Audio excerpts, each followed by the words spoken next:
بسم اللہ الرحمن الرحیم. In the name of Allah, the Beneficent, the Merciful.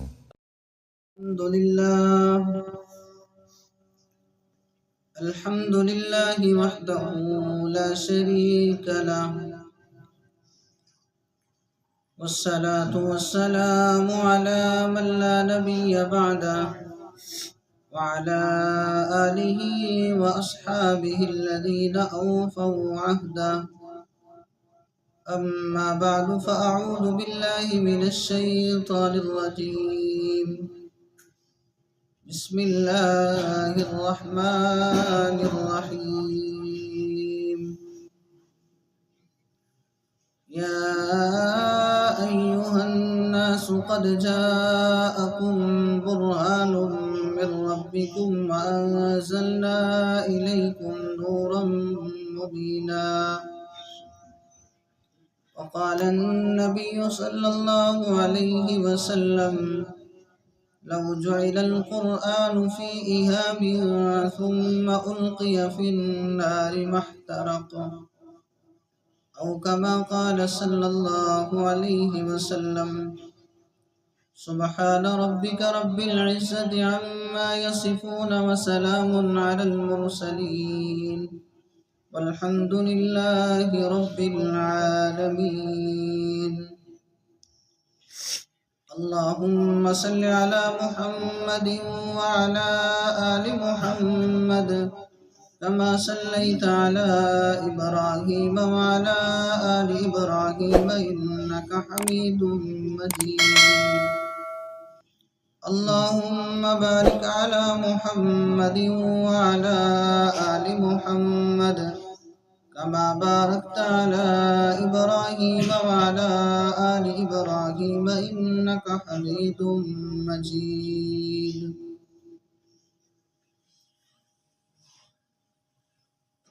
نام محمد سے دلوں کو سرور ملتا ہے، نام محمد سے دلوں کو سرور ملتا ہے، نگاہ فکر کو تازہ شعور ملتا ہے.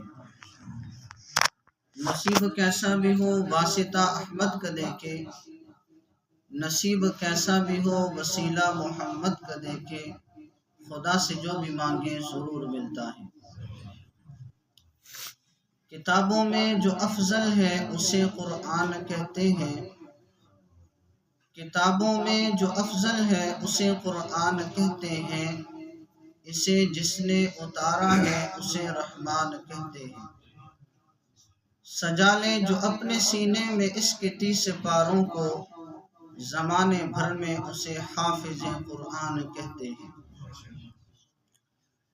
میرے انتہائی واجب الاحترام معزز مسلمان دوستوں، بھائیوں، بزرگوں،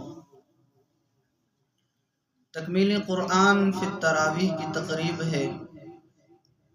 اللہ جل شانہ میرا آپ کا مل بیٹھنا اپنی بارگاہ کے اندر قبول و منظور فرمائے. حافظ صاحب نے آپ حضرات کے سامنے پورا قرآن کریم الحمد سے لے کر والناس تک پڑھا. سامعین نے پیچھے تراویح کے اندر کھڑے ہو کر سنا. اللہ جل شانہ حافظ صاحب کا پڑھنا، آپ حضرات کا سننا اپنی بارگاہ کے اندر قبول و منظور فرمائے.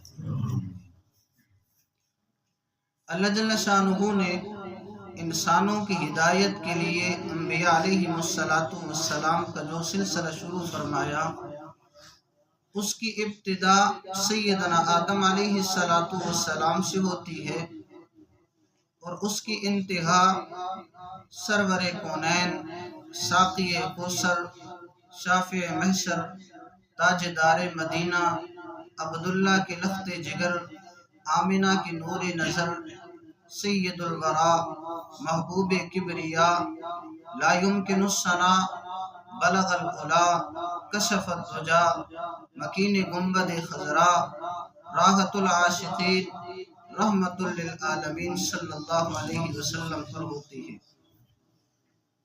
اللہ جل شانہ جب بھی کسی نبی کو بھیجتے ہیں تو نبی کی نبوت کی صداقت کے دلائل بھی اسے عطا فرماتے ہیں.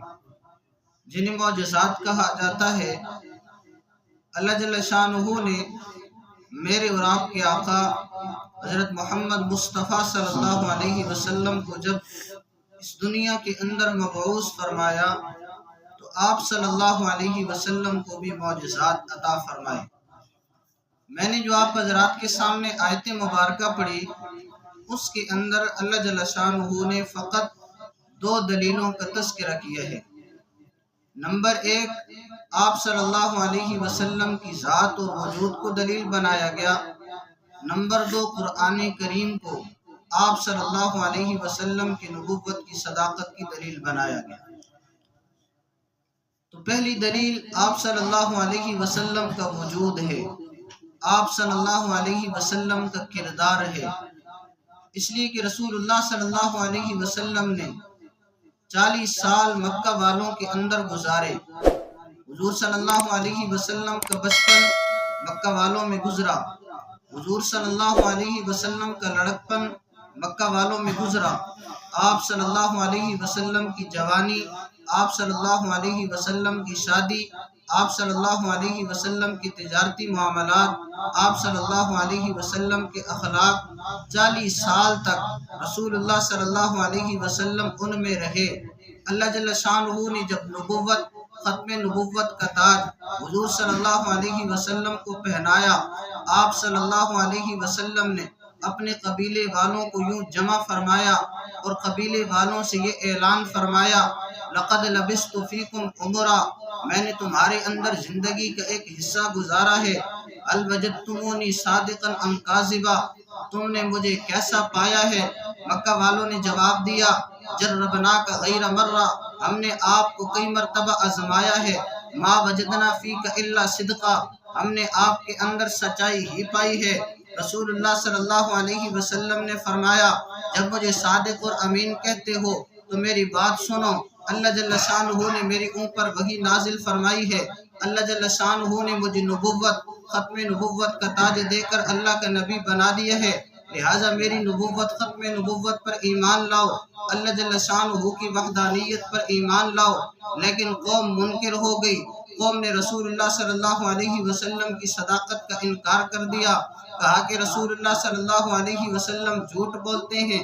یہاں پر بات یہ ہے، آپ صلی اللہ علیہ وسلم نے اپنی زندگی کا تذکرہ کیا، اے مکہ والو، میں نے تمہارے اندر بچپن بھی گزارا ہے، لڑکپن بھی گزاری ہے، جوانی بھی تمہارے اندر گزری ہے، میری شادی، میرے معاملات، میرے اخلاق تمہارے سامنے ہیں، لہٰذا آپ صلی اللہ علیہ وسلم نے اپنی نبوت کی دلیل کے طور پر اپنے کردار کو پیش کیا ہے۔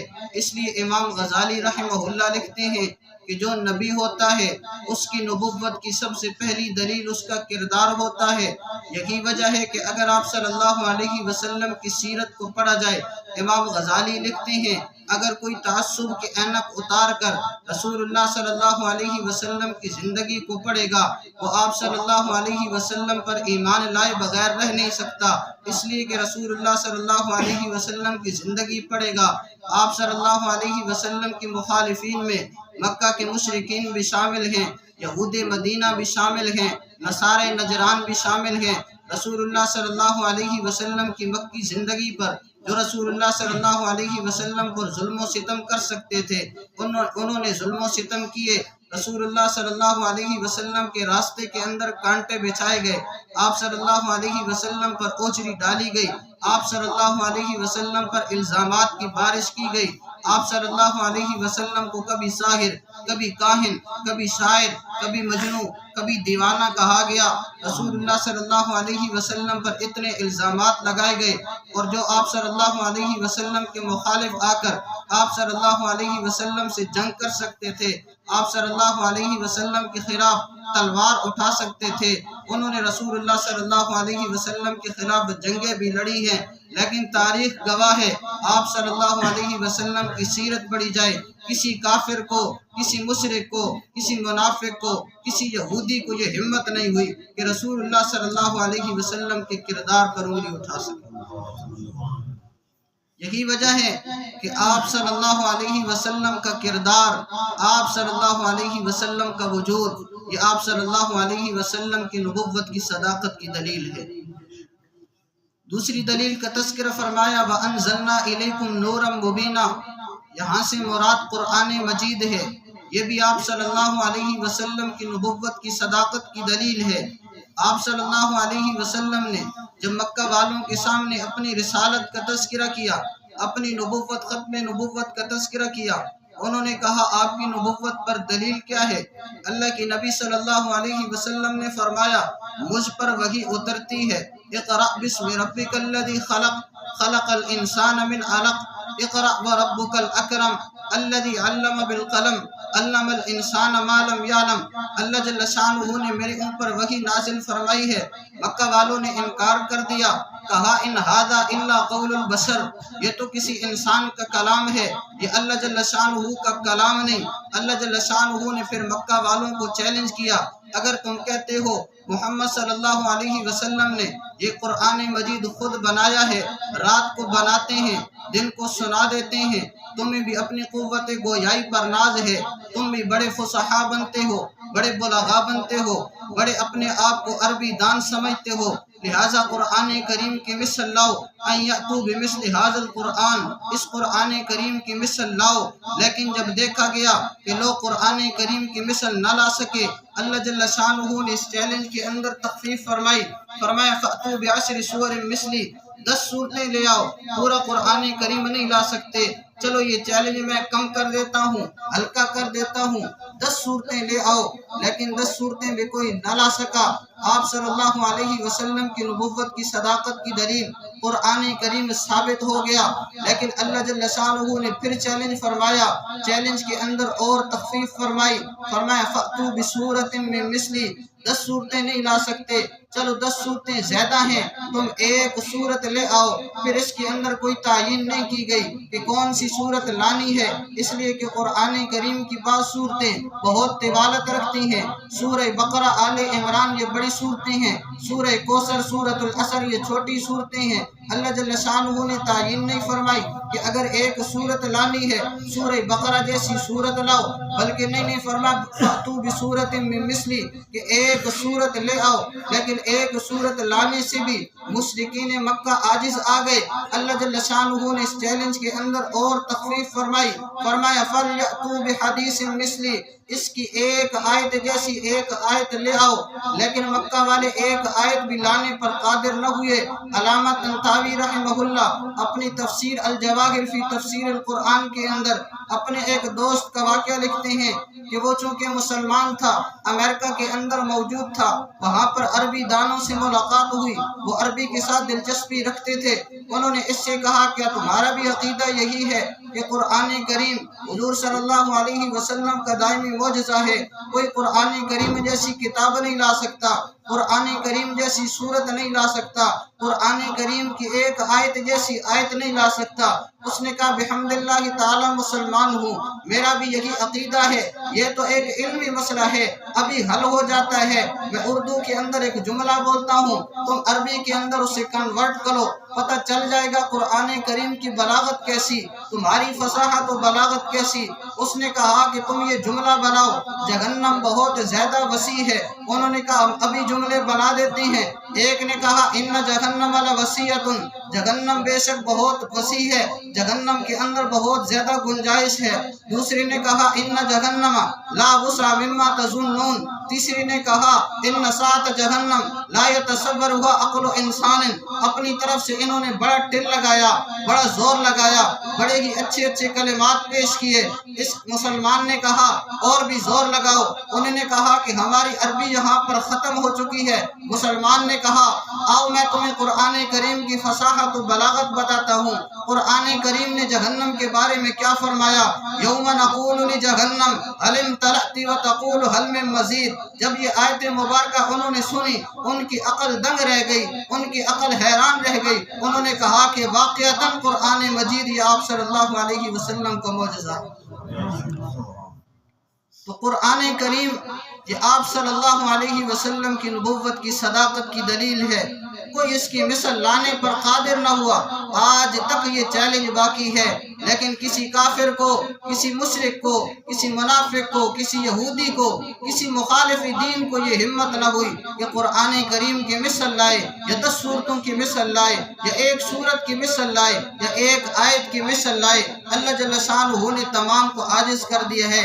تو میرے بھائیو دوستو، اگر میں اور آپ قرآن کریم کے ساتھ تعلق جوڑیں گے، اگر اس دنیا کے اندر تعلق جوڑا، اللہ دنیا کے اندر عزت عطا فرمائیں گے۔ آپ صلی اللہ علیہ وسلم نے فرمایا، اشراف امتی حملۃ القرآن، کہ جو قرآن کریم کے ماہر ہوتے ہیں، قرآن کریم کے حافظ ہوتے ہیں، یہ اس امت کے اندر بہترین لوگ ہیں۔ اسی طرح اگر قرآن کریم کے ساتھ یاری لگائی، اللہ جل شانہ عذاب قبر سے محفوظ رکھیں گے۔ اگر قرآن کریم کے ساتھ تعلق جوڑا، اللہ جل شانہ آخرت کے اندر کامیاب فرمائیں گے۔ جو میں نے آپ حضرات کے سامنے حدیث مبارکہ پڑھی، اس کے اندر رسول اللہ صلی اللہ علیہ وسلم نے فرمایا، لو جعل القرآن فی اہاب، اگر قرآن کریم کو کسی چمڑے کے اندر رکھ دیا جائے، ثم القی فی النار، پھر اسے آگ کے اندر ڈالا جائے، محترقہ، آگ اسے نہیں جلا سکتی۔ محدثین نے اس کے 2 مطلب لکھے ہیں۔ نمبر 1، یہ آپ صلی اللہ علیہ وسلم کا وقتی معجزہ تھا۔ جب تک رسول اللہ صلی اللہ علیہ وسلم دنیا کے اندر موجود تھے، اگر کوئی بندہ قرآن کریم کو چمڑے کے اندر رکھتا، چمڑے کو آگ لگا دیتا، تو چمڑے کو بھی آگ نہ جلاتی، قرآن کریم کو بھی نہ جلاتی۔ جس طرح کی دیگر انبیاء علیہم السلام کے معجزات وقتی معجزات تھے، تو آپ صلی اللہ علیہ وسلم کے کئی معجزات وقتی معجزات ہیں۔ محدثین نے لکھا یہ آپ صلی اللہ علیہ وسلم کا وقتی معجزہ تھا۔ لیکن دوسرا مطلب محدثین کرام نے یہ لکھا کہ اس چمڑے سے مراد حافظ قرآن کا سینہ ہے، اور اس آگ سے مراد جہنم کی آگ ہے، دنیا کی آگ مراد نہیں ہے۔ یعنی اگر حافظ قرآن کریم دنیا کے اندر پڑھتا ہے، اپنے سینے کے اندر اسے جگہ دیتا ہے، لیکن دیگر گناہوں کی وجہ سے اگر وہ جہنم کے اندر پہنچ جاتا ہے، ثم القی فی النار، اسے جہنم کے اندر ڈال دیا جائے، محترقہ، آگ جو جہنم کی آگ ہے وہ اس کے سینے کو بھی نہیں جلائے گی، قرآن کریم کو بھی نہیں جلائے گی۔ لہٰذا قرآن کریم کے ساتھ اپنا تعلق مضبوط کیا جائے، قرآن کریم کو حفظ کیا جائے۔ جمہور اہل سنت والجماعت نے لکھا کہ جس دل کے اندر اتنا قرآن کریم بھی نہ ہو کہ جس سے فرض نماز ادا ہو سکے، یہ ویران گھر ہے۔ تو اتنا تو کم از کم قرآن کریم ہر بندے کو آتا ہو کہ بندہ فرض نماز اچھی طریقے سے ادا کر سکے۔ حفظ قرآن فرض کفایہ ہے، جسے اللہ یہ دولت دے، اللہ جل جلالہ کا شکر ادا کرے، اس کے مطابق عمل کرے، اللہ جل شانہ دنیا کے اندر بھی کامیاب فرمائیں گے، آخرت کے اندر بھی کامیاب فرمائیں گے۔ اللہ جل شانہ کی ذات سے دعا ہے، اللہ جل شانہ مجھے آپ کو قرآن کریم کا نور نصیب فرمائے۔ وآخر دعوانا الحمدللہ رب العالمین۔